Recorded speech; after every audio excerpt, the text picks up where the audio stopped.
YouTube. Today we are reacting to what being a personal trainer taught me about women. Now, I don't know about this personal trainer stuff, but shoot, maybe you talk about like doing stuff at home. If that's the case, then yeah. They probably be doing some weird shit though, so I ain't gonna lie. So you never know what their play may be. But let's get to the video though.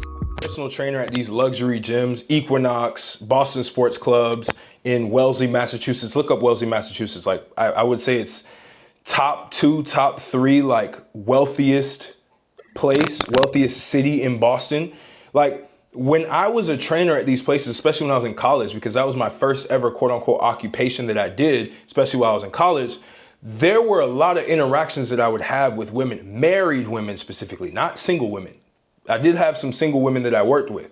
That's fine. But married women, I would have some interactions with them that would leave me scratching my head. Because, you know, I'm a very moral person, and obviously don't shit where you eat, right? Like always, that was always my mindset. Never shit where you eat. And also never touch another man's wife, right? That's another thing. Consensually, of course. I know some people are going to think. And you're not wrong. You wanna know what's crazy?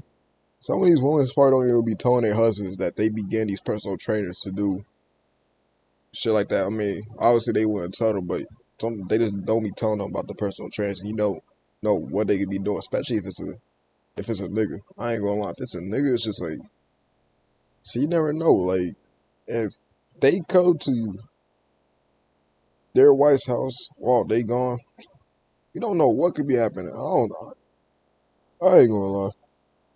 That's why that shit, I don't know. I don't fuck with that shit. Like, they could be plotting something else. It's like, if a girl goes to a male tattoo artist, you don't know what's gonna happen. And I heard some shit recently about that too, about that one nigga that tried doing things with this one girl. That shit should be fucked up. Like I'm saying something crazy, but I would have these crazy experiences where, you know, obviously I'm a trainer, I'm here to make money, I'm making money, and I'm working with these women, and they start to get really flirtatious, right? Yep. And you start to wonder because you know that they're married because they came with their husbands in that consultation. Their husbands were sitting in that consultation. Their husbands were egging them on. Wait, what? To actually be trained by me.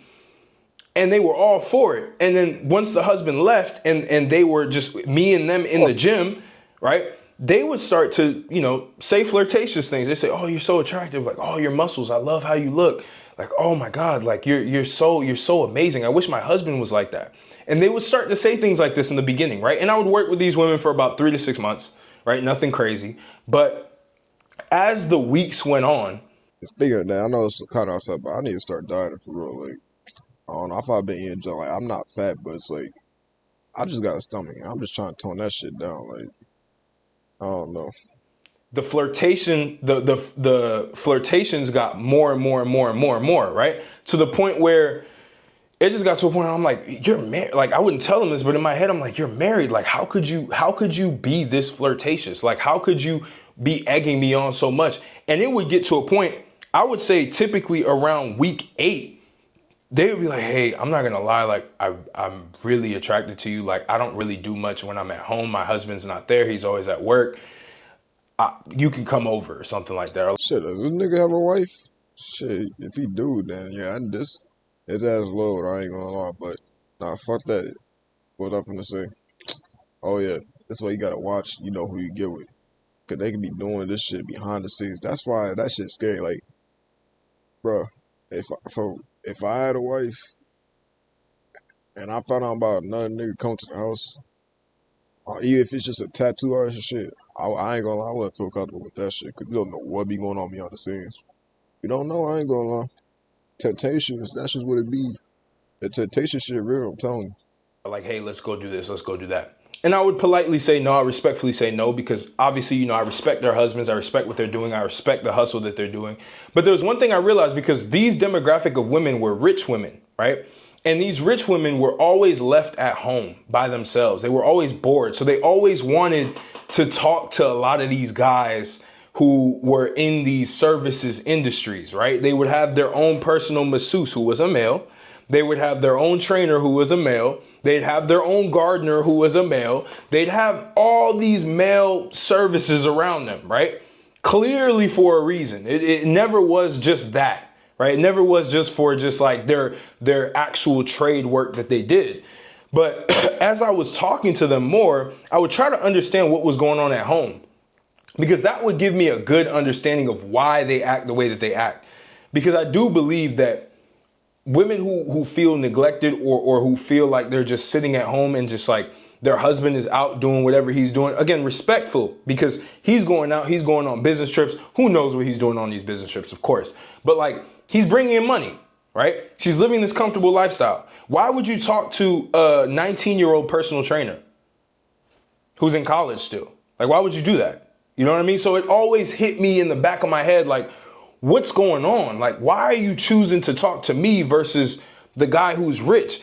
Don't women like rich guys? Don't they only want money? And when I started to really analyze, She was just with for the money. Like, I ain't gonna lie, like, he just said it. Like, she was just with his ass for the money. She probably ain't really like him. She just wanted the money. But deep down, like, that nigga probably wasn't her type. He was just a rich nigga. She would just stay with him, because, his ass is rich. I ain't gonna lie. But she probably still be looking at other niggas behind the scenes. She's doing that with this nigga. Who knows she be doing on, like, Instagram or some shit. I ain't gonna lie. this, I noticed that the money was kind of like a safety net for them. They want the rich guys because the rich guys have the money that will give them the lifestyle that they want.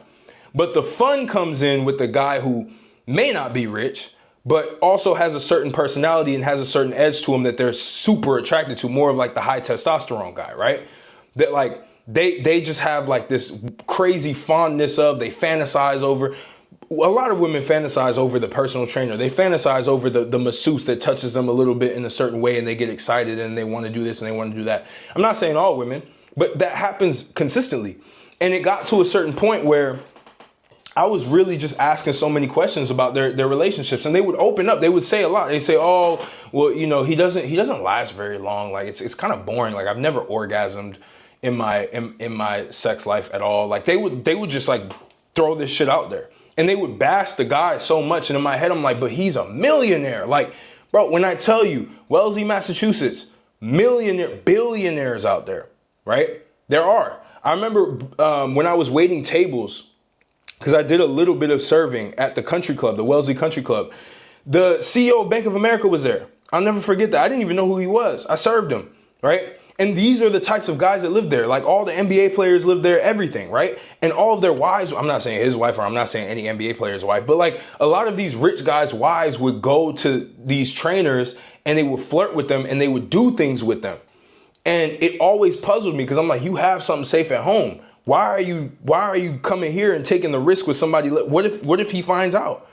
Right. But then obviously, they have probably half of whatever the guy has and they feel like they can do whatever they want. And it was just crazy to experience this stuff. And they would always talk about how like he doesn't necessarily listen to me. He doesn't pay enough attention to me. I always feel like I'm alone. I'm with the kids. Like I just like want to have some fun. Right. And it's tough to hear this as a man because you're like, man, what if this shit happens to me? Which, again, it can happen to anybody. It can happen to me. It can happen to you. It can happen to anybody. It doesn't fucking matter. The reality is it is a possibility, right? But what I've also noticed is it's a possibility that can be reduced if you're a man who can basically do more, right? And again, this is going to piss off a lot of guys. They're like, why do I have to do more? I just don't want to date women at all. Go ahead. Don't do that. Right? That's your prerogative. But I take that as a masculine man. I take that as a challenge. Like, how can I be somebody who's also fun, cool to talk to, like can actually give the woman a good experience while also getting the money as well, right? It's good to have both. But a lot of these guys will be so focused on their careers, which again, respect to them because that's super important. But the women would be on the side just fucking around, right? Idle's mind is the devil's playground is what I learned. Because as they're doing these exercises, they're pointing their butt out a certain way. They want to do more squats. All of a sudden, they want you to get right behind them. They want you to do all these different things. And I just realized, man, I'm like, if you're a dude and you let your woman like go. Yeah, you're not wrong. Like at some point, they gonna stop caring and just move on. I ain't gonna lie. Like it's cool to focus on your career. Like I be focused on my content shit, but niggas need to realize that there's a whole world around them. Like that's not the only thing they got. Well, that could be their main focus, but I'm saying like, what if one day y'all just you just walking down the store, you see a decent girl, you just see a decent girl walk past you, you ain't better say nothing because you too focused on something else. Like shit, I'd say something. I ain't gonna lie. It's just like that. Like you know, like say you go to the store, you want to buy these items, you just you focus on trying to buy this item, but a girl comes into the aisle you're in that you need to buy the items at. And you tell me not for to say nothing because you too focused on that one item you trying to get. I mean, shit, like you could waste a little time. I ain't gonna lie and talk. You don't always gotta be too straightforward and focus on the goal. Well, no, that's cool to be focused on it, but I'm saying like if you happen to run across one, just go ahead and say something. I ain't gonna lie. Don't just be like, nah, focus on my goal. Fuck this. Hey, feel me? Go be with like a male trainer or like a male masseuse or any of these different services, you're kind of cooked at the end of the day, especially if you're a grinder. If you're somebody who's really working hard and building and you're not at home. Grinding, that shit not, ain't nothing wrong with grinding though. Shoot, I'm a grinder. I be grinding a lot too, but no, yeah, there's a whole world around you. Like that can't be, no, it can't be the only thing they just focus on. You just don't look around you.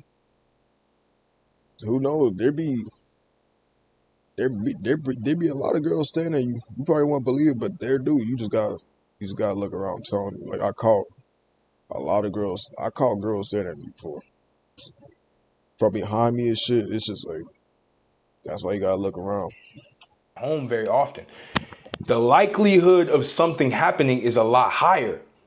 And I didn't realize this until I went through that process. But no, don't chase them though. I'm not saying chase them. Don't chase them. I know I just paused like 3 times in a row. Don't chase them, bro. Just be on your grind still. But if you happen to come across one, go ahead and say something. That's all I'm saying. And once I started to understand, like, it's not about the money. It's not. It's about the fun. It's about the thrill. It's about the emotional roller coaster. A lot of these guys, when I would meet them, when they would come and sit down at like, we would do halfway point reviews and stuff like that. And like they'd want to renew and everything. They would be so excited that I'm working with them. They're like, man, you're doing so great. She looks so amazing, et cetera, right?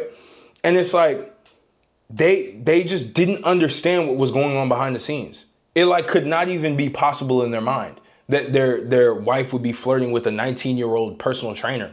Like what? Like I have the money. Of course she's attracted to me. It's like no. And by the way, a lot of these guys were fat. A lot of these guys were fat, out of shape. I was like, man. That's what you got at the gym. That's what I be doing. I ain't gonna lie. I ain't used to be fat, but I used to just be, you know, like a little bit fat. Like my face was fat, and everything. Then I just started going to the gym. The only thing I really need to tone down is my stomach. Like it ain't that huge, but I just need to tone down. Man, I'll train both of you guys. I jokingly say this in the consultations. I'll be like, man, I can train both of you guys. Actually, that'd be dope. And of course, the woman will be like, no. It's just for me. It's just for me. It's just for me. And the guy would be like, yeah, she can have that. I'm good. Now, what's crazy is the woman would want to get in better shape. The man would not. As she got in better shape, she would start to look in different directions, right? I would see the same woman looking at other trainers as well, not just me. I'm not saying that I'm like this Casanova or nothing like that. It was just the idea of being with somebody who was in shape, somebody who was young, somebody who looked adventurous, somebody who looked like they were just living life just on the edge. Like that's what they were looking for, And so it got to a certain point where I just realized it's not all that it seems to be. Like chasing money is great to be able to chase a fulfilled life when it comes to like your finances to make sure that you're not stressed all the time. But it gets to a certain point where all of your life as a man has to be balanced, right? And it's like you can have the greatest woman in the world, but if you neglect her completely, she's going to go awry. She's going to start doing other shit because they need attention. All of them do. It's normal for them to want attention. But it was just crazier to see these rich women who had the money who wanted people who didn't have the money. All the trainers around me also were kind of similar. Bro, I'm not gonna lie. And they all about money. Like you don't need money to get women. I ain't gonna lie. Like, bro, A girl on Instagram could literally have 1 million followers, but if they genuinely think you attractive in real life, you could have like 50 followers. They'll fuck with you. Like if they fuck with you, like the followers won't matter to them. They could have a, they could have 1 billion followers on Instagram, but they'll fuck with a guy that has 20 followers. That's just how it be. Like nigga, I seen that shit. Like if they fuck with you, they fuck with you. Followers and shit don't matter. The money and shit don't matter. I mean, unless y'all, it don't matter. I ain't gonna lie. To me, finance. No, yeah. I ain't gonna lie. You probably are gonna need some type of money to like, buy some stuff or like, for the bills and stuff. Y'all get married and stuff. But for the first stage, it don't really matter that much. I ain't gonna lie. If they fuck with you, they fuck with you. Financially, like we weren't balling, probably making around 50K a year, 40K a year doing the training stuff at the gym. You know how the gym works. Like you get paid probably 20%, if best, of what they're paying you per session, right?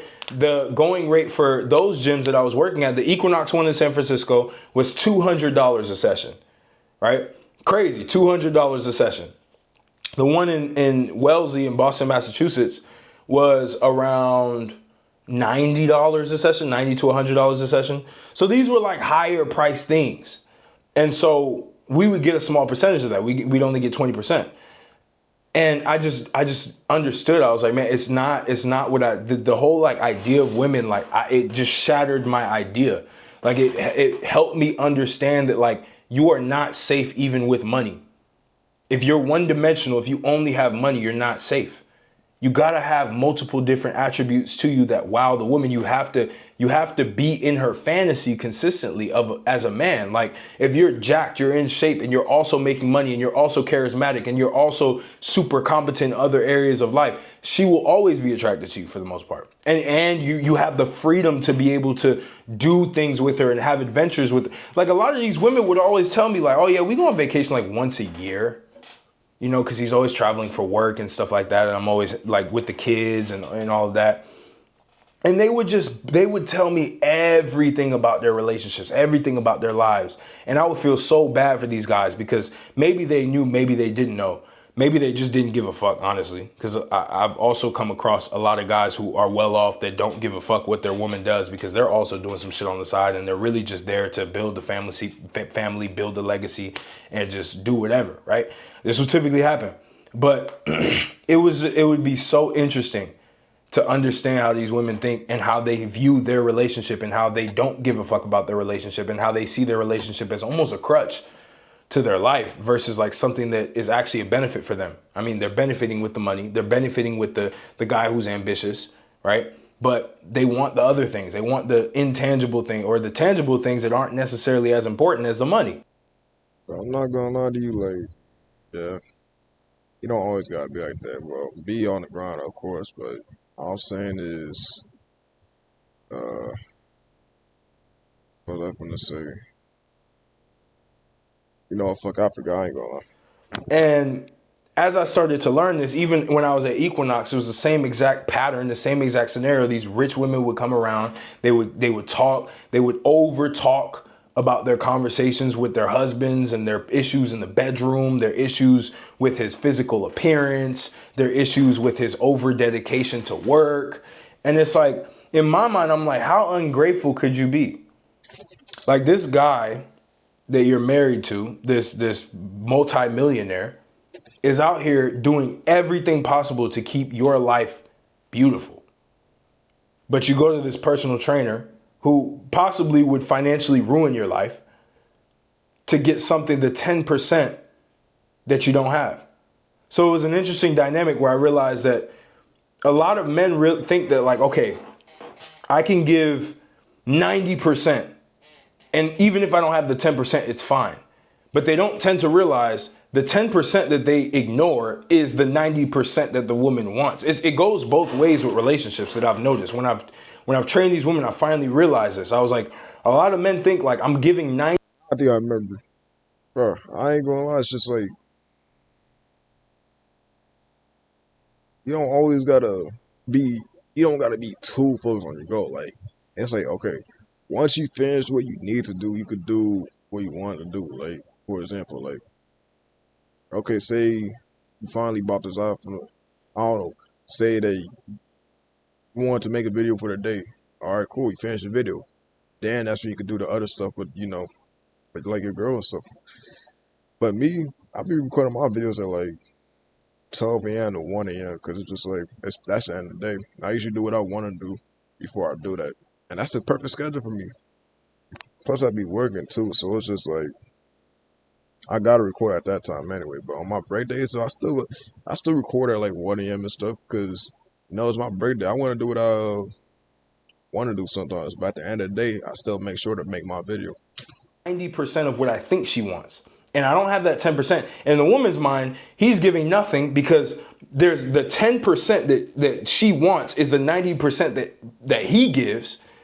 And the 90% that she wants is only actually 0% of what he gives. So there's like a misalignment in what's being given on both sides, right? That's why men cheat, because they look for that 10% that they don't have in the household. That's why women cheat, because they look for that 10% that they don't have that means more to them than the 90% that they're getting.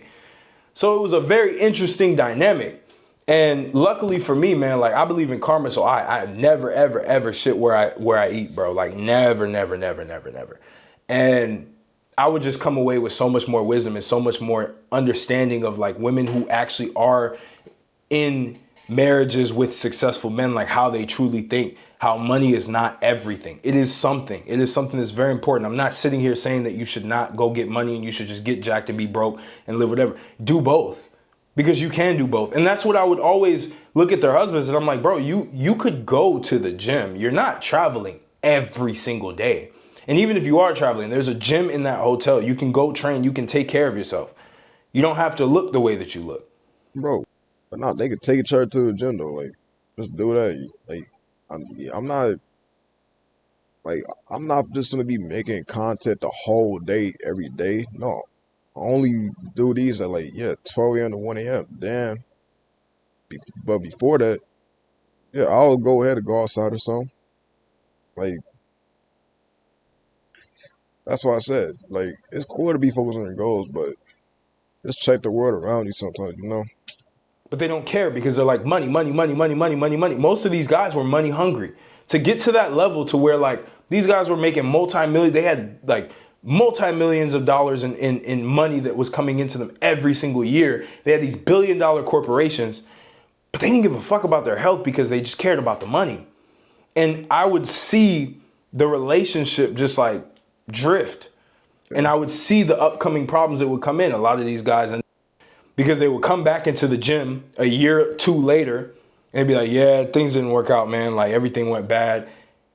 And they would literally just like go to the gym and start to train because they realized, damn, I need to get in shape. I didn't take care of my body and stuff like that. They would talk about the sex life that they had. They would say how it was piss poor. And it just taught me so much, man. But like, I wanted to tell you guys this because I know a lot of us are here, like, we're chasing the bag, we're chasing the money, we're chasing all these things. And we also do want to have women, right? We do. We are, you're attracted to women, right? It's okay to say that, fellas. It's okay to say you're attracted to women. And I know the key with that to maintain. Why is he saying that like we're embarrassed to say it? Like, what? Wow. Oh, God. The attraction to maintain the pull is to stay in shape, make money, and be very, very social with the woman, right? Be very involved as best as you can. Show some level of involvement. That's all of it. And I think a lot of guys don't necessarily do this, and they tend to fail with women a lot. That's why a lot of rich guys get divorces very, very, very quickly. Like the woman waits for a certain period of time until everything's on autopilot, and she collects her bag and she runs. And it's like, I see this shit happen over and over again. And as a young trainer, it blew my fucking mind. Because I'm like, if you have money, then the woman's going to stay loyal. I was like, nah, it's not the case at all. You have to have more things. You have to have more things to offer. Is this fair? No. Right? Of course it's not fair. But life isn't fair. But at least when you understand these things, you can operate differently. And you can focus on different areas of your life and do what I always say is become multidimensional.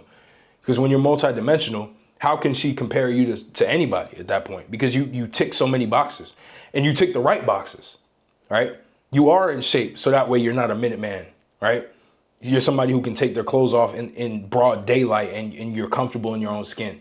You are making the money, right? Because you have this career that you're doing, or you have this business that you're running. You understand the concept of making money. You have the charisma. You can make her laugh. You can tell stories. You can captivate her imagination whenever you need to. You can be around. You have the freedom, right? A lot of these corporate guys are stuck. Golden handcuffs, right? Golden handcuffs. I remember my uncle. My uncle's probably the most successful person in my family. And he left his corporate job that was paying him multiple six figures a year to go build his own business because he wanted the freedom that came with that business. He was chasing freedom at that point. He was like, man, I got golden handcuffs. He told me, Martell, if he's the one that actually pushed me to go to Babson College, because I didn't want to go there. He was like, Martell, if you can do anything, be an entrepreneur, own your life. Yes, it will be a sacrifice in the beginning, but own your time. Because when you go into these corporations and you start working in these corporations, you will never have time for yourself. You'll never have time for your family. The job will be your entire life, and you will literally feel like a slave, and that paycheck won't mean anything. And that's what I saw with a lot of these guys that these rich women would be marrying, right? These rich guys that these women would be marrying. Let's keep it real, right? Because that's where they got the source of money. But it was just crazy to experience this stuff and like really, really see the dark mind of how women work when their man is not there. And it just taught me, man, it's just like, one, never ever say okay if your woman wants to hire a male trainer. You should be in the best shape of your life to where you're giving her nutritional advice, you're giving her training advice. You should be the go-to for that. She wants to get a masseuse, you learn how to give good massages so she doesn't need that shit. Everything, bro. And expect the same for her too, whatever your needs are, bro. Like if you're a hypersexual guy and you want to have sex all the time, like she should be catching up with that. And if she doesn't, then boom, now you got to go somewhere else, right? So it has to be give and take. But at the end of the day, it's like when you can master multiple different things, life becomes a lot easier and your relationships become a lot easier. And that's where a lot of men mess up. That's what I learned being a trainer. So I hope this was somewhat insightful for you. I hope. Yeah, I'm not gonna lie. This video was long, but another thing. Yeah, I don't know. My wife, if my future wife starts getting a personal trainer or like someone visiting the house and shit, I wouldn't feel comfortable about that. I ain't gonna lie. And three, like I said, it's cool to be focused on your goals. Like, yeah, don't chase women. But it's just like at the same time, like, just check the world around you. Like, you don't need to be hyper focused on the goal. Like, it's cool. Like, I be grinding too. Like, grinder's mindset, like, I know how that shit is. But, man, before that, I was not checking the world around me and shit. I remember, like, I saw some bad shit because, you know, I just wasn't looking around. Like I remember my people used to tell me, like, oh, yeah, there was this one girl looking at you, but, you know, I didn't see it because I wasn't looking around. Like, there be hella niggas that sell on bad, like, you know, bad bitches and shit because they just don't look around. I'm telling you, I ain't gonna lie. Just, it's cool to be focused on your grind, but like, if a girl just walks past you while you're going somewhere, go ahead and say something. It's not like you in that much of a rush. You got 24 hours a day. You're not in that much of a rush unless you like rush to your job or something. I get it. But nigga, if you're just in the store and you're looking for an item, don't be hyper focused on that item. Well, obviously, yeah, go ahead and go to the store to get that item, but yeah, there's a girl in your item or something, and you think she look good, go ahead and say something. Don't be like, oh yeah, no, I gotta focus on my goal. Fuck that. Like, no, that's how you sell on some shit. But if you like the video, like, subscribe, follow all my socials, and I'm gonna see y'all next time. You're on the road to 1K.